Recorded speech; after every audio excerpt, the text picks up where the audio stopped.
Maayong buntag, ug malipayong adlaw ipapahulay. Good morning. Good morning. Welcome back, lovely. Welcome Kumusta back. ang appointment last Sabat? Actually, wala mi dadayon. Pero ang nahitabo, manggod, because of the some circumstances, pero ang nahitabo is nagka-gather me. And then, naaming murag na fruitful lang amo ang Sabbath last. At least maka-prepare sila for Which is also March 21 and 22. Di ba? Tawa sila, very refreshed kita na ako.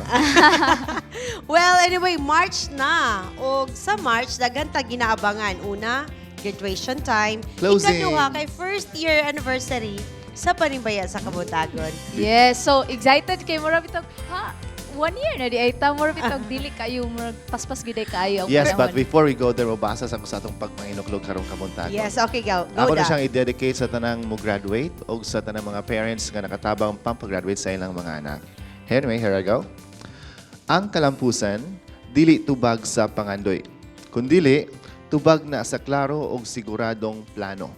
Nga gipaluyuhan sa tinuorayng determinasyon o gipahingusgan sa makanunayong pagpaningkamot. O ako Very well dungagan, said. makanunayong pagampo. #graduation. Hashtag. Ang kalampusan daw, dili tubag sa pangandoy, kundi tubag Well, sa daghang imong tao nga plano. ngandoy. Kita gapatanan ka pangandoy para walay paningkamot, walay determinasyon, no. Sabi tong gusto jud kay ka mahitabo na siya. So, di Yes, siya sir. mulampos kung walay pagpaningkamot o walay proper nga Walay klaro planning. nga plano. Yes, exactly. Yes. And Pero ang atong wait, ato ipaigayon karon 22, 22nd. Klaro ba atong plano? klaro ang Always, atong very. plano tungod kay duna tay mga consultants nga Yes. gi-appeal ni ini nga plano ug duna pud tay mga service provider ug unya mga kagilaan ato silang kaubanon ato mga service provider para sila muhatag sa mga insights ug unsay mga pambuhaton nato dito sa March 22 sa Kanituan, Cagayan de Oro City. Kini isip pagpuli or pagpuli sa among mga pagpasalamat diha kaninyo sa inyong pagtanaw sa Panimbaya sa Kabuntagon.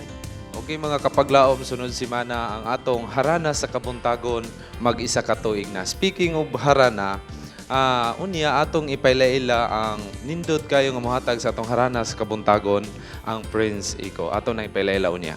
Sa makanunay atong gikalipay ang matag adlawng Sabado tungod kay hingpit usa ka tuig na kita na nag-uban. So sa matag adlawng Sabado pud kita nagdinuyugay ug nagdinasigay.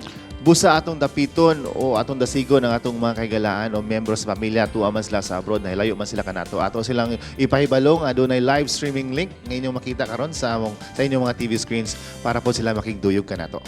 Ug ingon man sa itong mga friends nga naa din karon na minaw sa itong mga palibot, palihog i-text ang inyong mga greetings nga na kanila sa mga numbers nga naka-flash sa inyong mga screens ug pwede pud mo mutanaw sa atong Facebook page ug mo send sa inyong mga greetings dito. Yes, kanang mga among numbers nga makita sa atong screen gamita na mga kapaglaom. Tubag mo sa atong mga pangutana. Sa laing bahin unya, atong hisgutan ang kaayo sa atong Ginoo.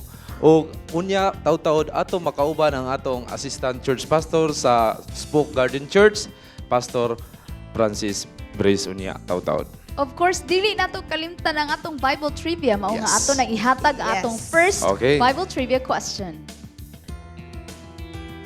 I hope andam na.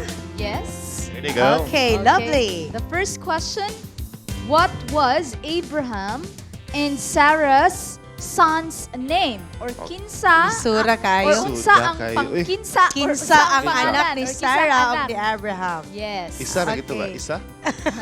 Isa rin anak. Isa ra, isa ra. Isa. So tawag na dayon mo sa atong mga numbers nga naka-flash sa inyong screen. Mga kaigsunan, mga kapaglaong daghan pa mo angay nga atangan. Duyuga kami o duyugi kami sa panibagong Sabado uban sa mga paglaom ug inyong mga pag-ampo. Dinhi lang sa Panimbaya sa Kabuntagon.